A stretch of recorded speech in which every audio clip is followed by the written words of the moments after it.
Hola, ¿qué tal? Bienvenidos a su canal Lister TV. Mi nombre es Enrique Tacea. El día de hoy trataremos el tema del SIDA en la actualidad y los retos que presentan hacia el futuro. Comenzamos.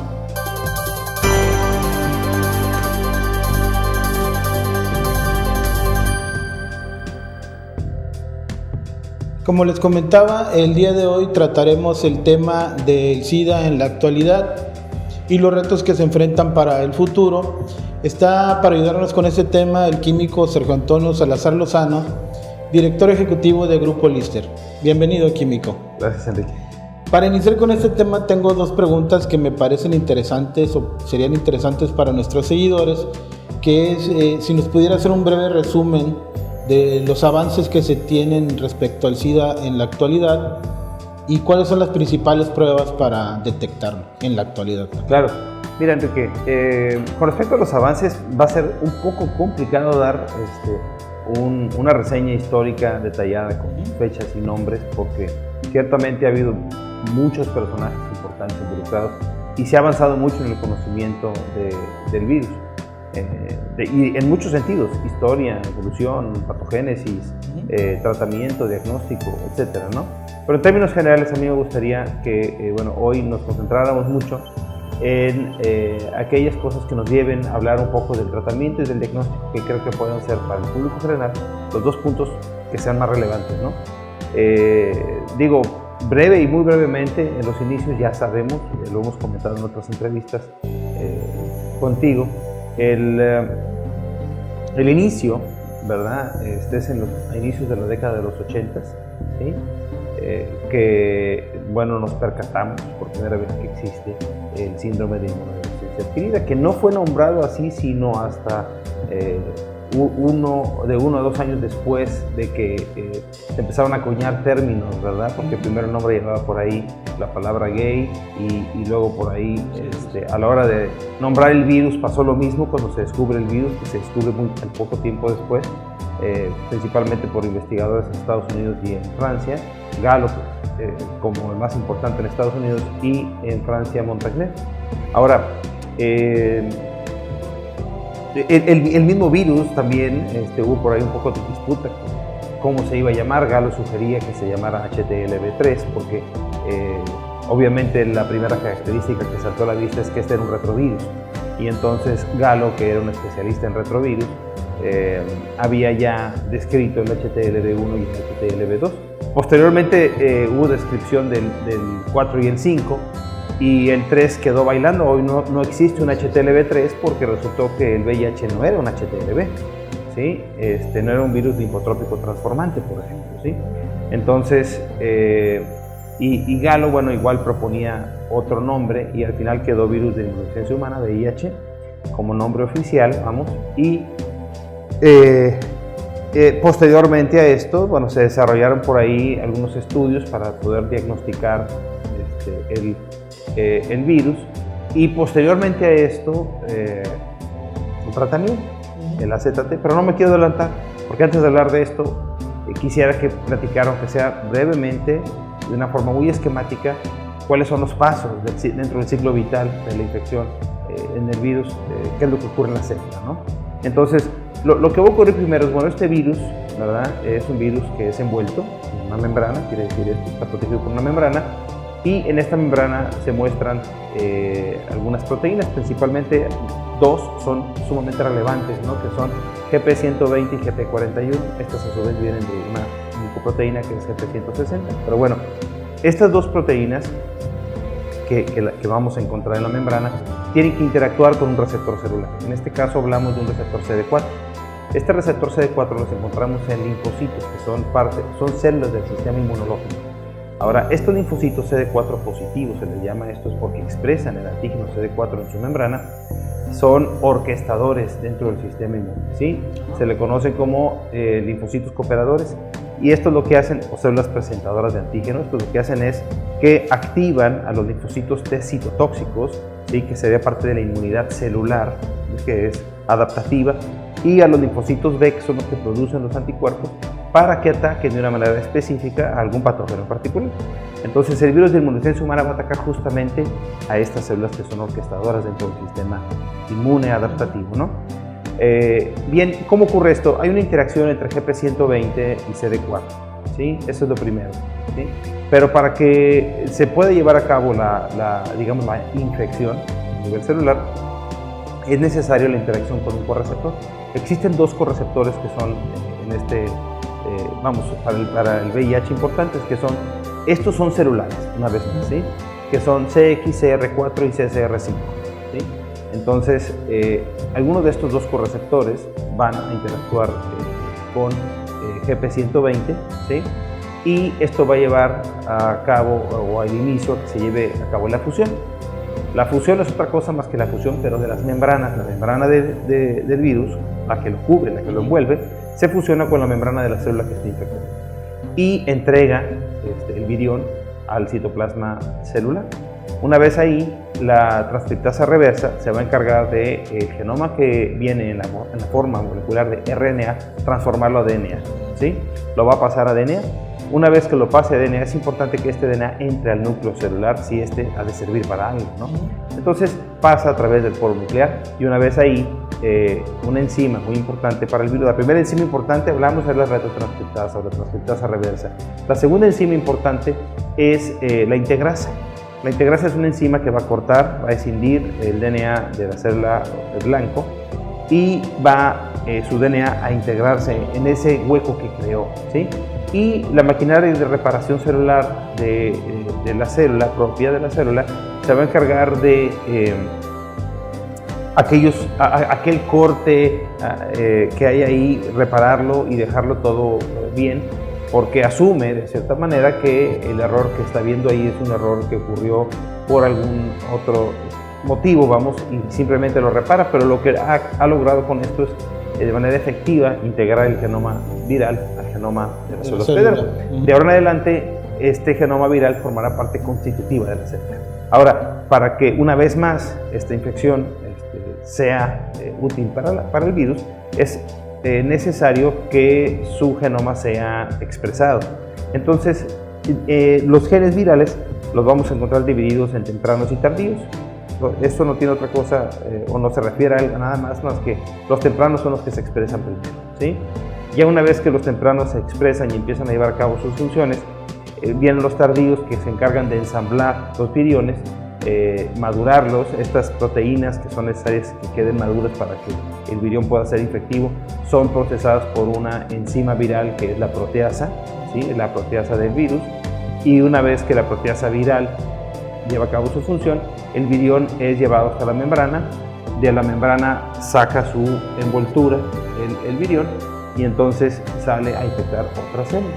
Bien, entonces nos dimos por ahí ya cuenta que hay varias enzimas importantes, hay varios pasos en el ciclo. Esto que yo mencioné no es de ninguna manera todo lo que sabemos. Estoy obviando y brincándome muchos intermediarios y muchas otras moléculas que tienen o desempeñan algún papel importante, ¿sí? Entonces estoy mencionando lo más general porque creo que son las cosas que nos van a ayudar a entender lo que sigue, que como dije al principio es enfocarnos un poquito en el tratamiento primero y posteriormente en el diagnóstico. Bien, para tratar el virus, ¿qué hemos alcanzado? ¿Con qué herramientas contamos? Bueno, realmente hoy día contamos con muchas herramientas para el tratamiento viral, en la forma de antirretrovirales. Hay de muchos tipos, ¿no? Algunos antirretrovirales, por ejemplo, están enfocados en evitar, primero, la interacción entre GP120 y CD4 o bloquear al correceptor, ¿sí? Para que no interactúe también con GP120, o en bloquear o evitar la fusión, ¿sí?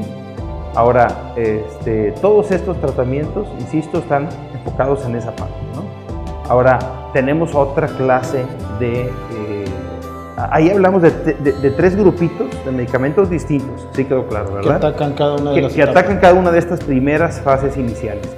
Ahora, el virus ya fue entregado, entonces hay otro nivel de tratamiento que se encarga de, digamos, meterse con la función de la transcriptasa reversa, y lo puede hacer de dos maneras. Estos tratamientos son análogos nucleosídicos, por ejemplo, ¿sí? Moléculas que se parecen a un nucleótido, pero que no son, obviamente, el nucleótido natural, y que efectivamente bloquean la incorporación de nuevos nucleótidos y no permiten que el RNA pase, el genoma de RNA pase completo a DNA, quede truncado, y entonces la enzima lo vuelve a intentar y vuelve a quedar truncado a medio camino, y vuelve a quedar truncado y vuelve a quedar truncado. O existen también algunos medicamentos que son bloqueadores pero no nucleosídicos de la transcriptasa reversa. Lo que quiere decir esto es que son moléculas que van a interactuar con la transcriptasa reversa y que van a impedir que ésta lleve a cabo su función. Entonces, una vez más, esta es una segunda línea, digamos, ¿no? de ataque. Tenemos algunos medicamentos que tratan de atacar, por ejemplo, a la integrasa, ¿sí? Pero estos están principalmente en fases experimentales, de desarrollo, ¿no? okay. En desarrollo, exacto, ¿no? Hay también inhibidores de proteasa, ¿sí? Ya decíamos que la proteasa viral es importante porque si no actuara esta proteasa, no madurarían algunas proteínas que es importante que maduren para que tengan su conformación activa. Y si esto no ocurre, entonces es imposible formar viriones, ¿no? para infectar nuevas células. Entonces, de esta manera tenemos realmente una serie de medicamentos que atacan a diferentes puntos del ciclo vital del virus a manera de bloquear que éste infecte a más células, ¿no? Entonces, cuando el virus se encuentra libre, ¿verdad? Sin ninguna restricción, una de las cosas que va a ocurrir es que va a haber una gran cantidad de material genético del virus que podemos encontrar en la sangre, ¿sí? Y bueno, ahora voy a brincar al diagnóstico, ¿sí? Cuando esto ocurre, podemos entonces pedir una prueba que se llama carga viral. La carga viral del virus de inmunodeficiencia humana no es otra cosa más que el conteo de las moléculas de RNA del virus, ¿sí? Las que está activamente produciendo el virus para después infectar nuevas células. Entonces, obviamente a mayor número de copias de estas, entonces sabemos que hay mayor número, está el virus muy activo y puede en potencia haber un gran número de células que puedan ser infectadas, ¿verdad? Entonces, de lo que se trata es que con estos tratamientos que mencioné al principio, bloqueemos esto, y que es lo que naturalmente esperaríamos que ocurriera con esa carga viral, que fuera para abajo, ¿verdad? Exactamente, bueno, eso es lo que pasa. Cuando el tratamiento es efectivo, la carga viral disminuye, y una vez que la carga viral disminuye, nosotros en el laboratorio la vamos midiendo hasta que llegue a niveles indetectables, ¿sí? Entonces, cuando la prueba rebasa la sensibilidad a la prueba, decimos que el tratamiento es efectivo. Así es, y hay que permanecer en ese régimen por un periodo de tiempo que sería el tiempo que dure siendo efectivo el tratamiento. Es importante mencionar que en un inicio, ¿sí?, los tratamientos eran de un solo medicamento, era monoterapia, ¿no? Después hubo un breve periodo de unos cuantos años en donde se empezó a probar con 2 medicamentos que se daban concomitantemente, y posteriormente se brincó a 3. Ahora, una vez que se brinca 3, es el tipo de terapia que hoy se da, y a esto le llamamos muchas veces en término coloquial cóctel, ¿sí? Entonces, y la condición es que el tratamiento esté dividido de manera que haya por lo menos 2 tipos distintos de medicamentos. O sea, si hay, digamos, bloqueadores de transcriptasa reversa, haya también un inhibidor de proteasa, ¿sí? No lo mencioné, pero los inhibidores de proteasa habitualmente no nada más comprende el medicamento, el inhibidor de proteasa, sino también tiene una molécula que sirve un poco como potenciador coadyuvante para que este inhibidor de proteasa no sea destruido o no se inactive antes de la siguiente toma de medicamento, ¿no? Entonces, realmente tiene 2 principios activos, pero solamente uno directamente ataca la función de proteínas en el virus.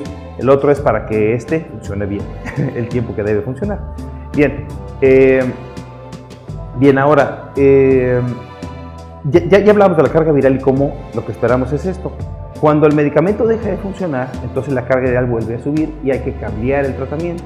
Para eso sirve pedir la carga viral. También puede servir para hacer un diagnóstico inicial en un momento dado con un paciente que no sepamos si tiene o no tiene VIH, ¿no? Infección por VIH. Bien, ahora, no es el único estudio que hay que hacer del laboratorio. También es importante hacer un estudio de subpoblaciones linfocitarias. En este estudio lo que medimos es la presencia y se cuentan del linfocito CD4 y del linfocito CD8 junto con CD3. Y esto es importante porque nos va a hablar de la efectividad o la potencialidad que tiene el sistema inmune, ¿no? La capacidad de respuesta ante una infección que presente este sistema inmunológico. Personas que tienen el virus activo y que ha logrado mermar su sistema inmune, por ejemplo, entonces vamos a encontrar conteos bajos principalmente de de CD4, ¿sí? Porque es la célula que hablábamos que infecta el virus, ¿no? Entonces, la idea es que una vez que el tratamiento sea eficaz, lo que esperamos ver inmediatamente después es un repunte otra vez en los niveles de CD4 y una recuperación de la funcionalidad del sistema inmunológico. Y sí es importante mantener niveles, lo más cercano a lo normal o normales del sistema inmune, porque por debajo de ciertos niveles de CD4, diferentes infecciones oportunistas pueden aparecer. Así es. O otros problemas, como incluso cánceres, ¿verdad? Entonces, bueno, esta parte es muy importante. Ahora, este es otro estudio, ¿sí? Sí quiero mencionar que no estamos dando una descripción exhaustiva ni de todos los usos, ni de todos los detalles de estas pruebas, pero es tener una idea general, ¿verdad? Bien, en torno al VIH no hemos hablado más que de dos pruebas que sirven en el seguimiento. Pero, por ejemplo, cuando un paciente acude al laboratorio de inicio para saber si tiene VIH o no, pues tenemos otros estudios. Los estudios de tamizaje se están fundamentados en reacciones antígeno-anticuerpo. Estos estudios antígeno-anticuerpo tienen como finalidad poder detectar al 100% de las personas que tengan el virus. Esto quiere decir que son altamente sensibles, ¿sí? Pero no son necesariamente tan específicos. Cuando uno aumenta demasiado la sensibilidad, sacrifica un poco también la especificidad. ¿Qué quiere decir esto? Quiere decir que el paciente puede tener algún virus gastrointestinal o respiratorio, por ejemplo, que pueda darle una señal en la reacción que busca encontrar el virus de inmunodeficiencia humana, ¿sí? A estos les llamamos falsos positivos, por ejemplo. Y una vez más, ni siquiera esto que mencioné ahorita son todas las causas por las que puede haber un falso positivo, pero es nada más para entenderlo, ¿no? Que puede haber. Los verdaderos positivos, evidentemente, son los que nos interesa identificar. Entonces, hay un segundo paso. En este primer paso, el resultado no se reporta por eso como positivo, sino como reactivo. Y no se hace un solo estudio, se hacen dos. Se utiliza un algoritmo para poder determinar cuál es el curso de acción a tomar. Bien. El curso de acción nos puede llevar entonces a hacer un segundo estudio que le llamamos prueba confirmatoria. Ahora, tradicionalmente la prueba confirmatoria ha sido el Western blot. El Western blot es un estudio antiguo, podemos mencionarlo así, que en su momento fue muy útil, pero que en la actualidad ha estado cayendo poco a poco en desuso, justamente porque ya no es el mejor estudio para confirmar el VIH, ¿sí? Hoy día contamos, por ejemplo, con la carga viral o con el DNA por viral. La carga viral es sin duda el mejor estudio en ese sentido y es el estudio que deberá preferenciarse, ¿no? Que se ha estado, de hecho, ya preferenciando en el primer mundo. Ya se pide cada vez menos el Western blot. Y la carga viral, bueno, de ella ya hablamos, entonces no tiene sentido, creo, ahondar más. Y creo yo que con esto dimos ya un repaso de lo que serían las pruebas de laboratorio. También hablamos del tratamiento un poquito, de las pruebas. Y en todo esto, algunas cosas de la historia. Claro, muy bien. Nos damos cuenta que con estos avances tecnológicos o en el descubrimiento del funcionamiento de la enfermedad, se va transformando la forma de detectarlo, la forma de monitorearlo y pues, por tanto el tratamiento que se tiene que aplicar también va evolucionando. En estos momentos, digamos, ¿cuál sería, hacia dónde vamos? ¿Cuál es el futuro en términos del tratamiento y el diagnóstico de la enfermedad? Bien, hay ciertamente una que otra prueba por ahí, como el antígeno P24 y algunas otras cosas que tienen tiempo que se hacen, no hablé ahorita de eso. Y hay algunas otras cosas que se pueden decir. La tendencia, evidentemente, bueno, es a tratar de detectar la enfermedad en el menor tiempo posible, ¿sí? Actualmente estos estudios que se utilizan y que son estudios o pruebas de tamizaje tienen la desventaja de que están basados en la determinación de anticuerpos, que no es sino la respuesta del cuerpo a la infección viral. Entonces hay un periodo que le llamamos periodo de ventana para solicitar estos estudios, que se dice que es de 3 meses, por ejemplo, ¿no? Pero sabemos, porque están descritos casos de gente que tarda más de 3 meses en eso. Digo, así como hay gente que en 15 días ya tiene una respuesta inmune que podemos medir en el laboratorio, hay gente que no desarrolla esa respuesta inmune sino hasta el mes y medio, 2 o 3 meses. Y la gran mayoría a los 3 meses ya lo desarrolló. Pero hay un grupo de personas que no lo desarrollan hasta los 6 meses, 9 o en muy contados casos, gente que no lo desarrolla hasta el año. Pero sucede. ¿Verdad? Pero sucede, exacto, ¿no? Entonces, de estándar, lo que se pide es que haya por lo menos transcurrido 3 meses para que la prueba pues tenga validez, ¿no? Desde si hubo un contacto de alto riesgo, tiene que haber transcurrido por lo menos 3 meses. Ahora, y tiene que hacerse estas 2 pruebas y todo esto. Digamos que el avance en cuanto a prueba diagnóstica, bueno, la intención es tratar de diagnosticarlo por metodologías moleculares. Digamos, carga viral o algo similar, una PCR de alguna forma, para poder determinar y cortar un poco el periodo de ventana. Entonces, bueno, hacia allá vamos. De hecho, ya hay pruebas que aplican en banco de sangre, por ejemplo, que se están aplicando en primer mundo y en nuestro país se está empezando a hacer, en donde se denominan NAT, ¿verdad? En donde se buscan los ácidos nucleicos de en este caso, los donadores o los posibles donadores, buscando hepatitis B y C y H. ¿Sí? Pero bueno, no quiero meter en muchos detalles, pero básicamente no tiene esto una aplicación directa todavía en el laboratorio tan clara, porque finalmente son pools. O sea, se mezcla el suero de varias personas, ¿verdad? Y se determinan todos estos, y solo si hay un resultado positivo se separa, y ahora sí se analiza por separado cada uno, ¿verdad? Pero bueno, se realiza ahí es una forma de trabajo distinta, que aplica bien para banco, pero no aplicaría para un laboratorio clínico tan fácilmente. Pero para allá vamos. Esa sería la idea en cuanto a diagnóstico. En cuanto a tratamiento, pues bueno, la idea en tratamiento es, obviamente, seguir desarrollando estos antirretrovirales, pero ya hay un menú bastante amplio de estos, pero lo que se busca más que otra cosa es 2. Poder curar esta infección, o poder evitar la infección de una manera efectiva con algún tipo de tratamiento, ¿sí? Entonces, se hablan, por ejemplo, de vacunas o de tratamientos que puedan curar. Entonces, son desarrollos, hay líneas de investigación que están tratando de desarrollar este tipo de vías, ¿no? Pero el reto es grande, es complicado, ya llevamos mucho tiempo hablando de esto, y a lo mejor habría muchas otras cosas más que aportar para que podamos todos entender por qué es tan complejo hacerlo, ¿verdad? Claro.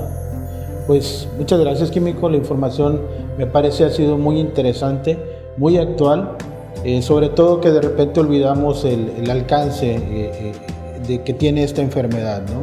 Esperamos que para nuestros seguidores haya sido de interés. Gracias, igual. Bueno, eso ha sido todo por el día de hoy.